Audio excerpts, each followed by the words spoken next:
माँ को क्या गिफ्ट देने से आप धनवान बन सकते हैं, शोहरत पा सकते हैं और अपना गुड लक बढ़ा सकते हैं? आइए जानते हैं पंडित जी से। पंडित जी, माँ को तो क्या ही दें, माँ ही सब कुछ देती है, फिर भी जो जेस्चर्स होते हैं, जो फीलिंग्स होती हैं, उसके स्वरूप क्या देना चाहिए?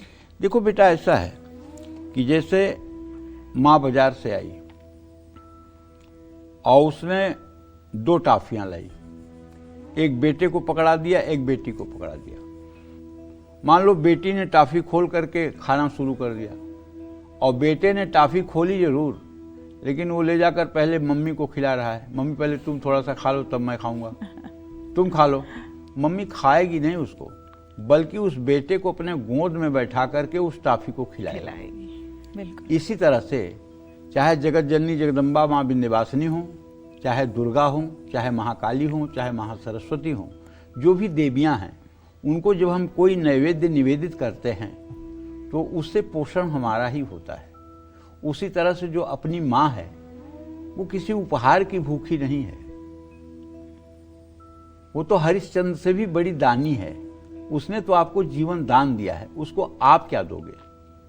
हाँ, आपका समय और आपका स्नेह उसे जरूर चाहिए। कुछ लोग हैं ना, अरे बहुत बढ़िया हमने ओल्ड एज हाउस में रखा हुआ है मम्मी को, वो एसी लगी हुई है, पूरी 5 स्टार की सुविधा है।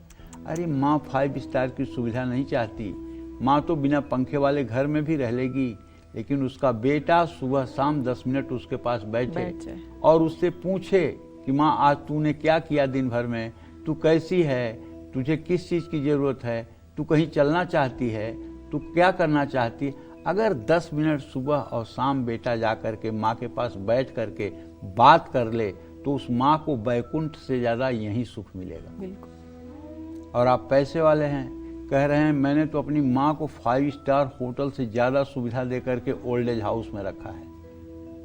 वहाँ सारी सुविधा है, हर समय एसी चलती है और एकदम टॉयलेट बाथरूम अटैच कमरे में है, देखने वाले लगे हुए हैं। अरे ये कोई जीवन हुआ? मनुष्य धन पर थोड़ी जीता है, मनुष्य सुख सुविधाओं के उपभोग पर थोड़ी जीता है। जब तक मानसिक संतुष्टि न हो तब तक बाह्य जगत की कोई संतुष्टि किसी काम की नहीं होती है।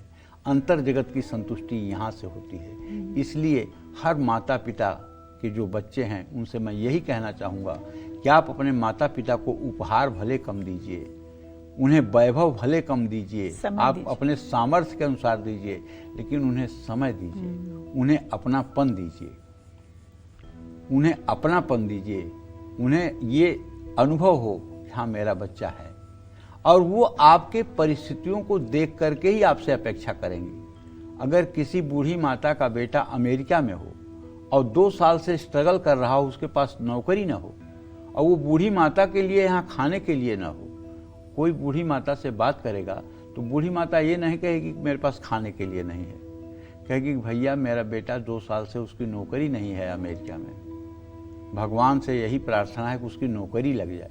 वो अपने खाने की चिंता वाली बात आपसे नहीं करेगी। लेकिन हाँ, अगर बेटा 20 लाख रुपया महीना कमाता है अमेरिका में और 5 रुपया नहीं भेजता है कभी माँ के लिए, माँ यहाँ दुख और यातना में है, तब माँ जरूर कहेगी कि ठीक है भैया सुखी रहें, लेकिन भगवान करें ऐसा बेटा किसी को न पैदा हो। तब जरूर कष्ट होगा। माँ सामर्थ्य देखती है। तो कहने का मतलब है कि अपनी माँ को चांदी के बर्तन में अगर भोजन कराओगे तो आप भी सोने के बर्तन में भोजन करोगे। माँ को तांबे का लोटा अगर पूजा पाठ के लिए ला के दोगे तो आपका आत्मसम्मान और विश्वास बढ़ेगा। माँ को कांसे के बर्तन में अगर आप भोजन कराओगे तो आपकी सूझबूझ बढ़ेगी, आर्थिक स्थिति भी मजबूत होगी। माँ को अगर रेशमी कपड़े और चांदी के बर्तन देंगे तो आपको उच्च पद की प्राप्ति होगी।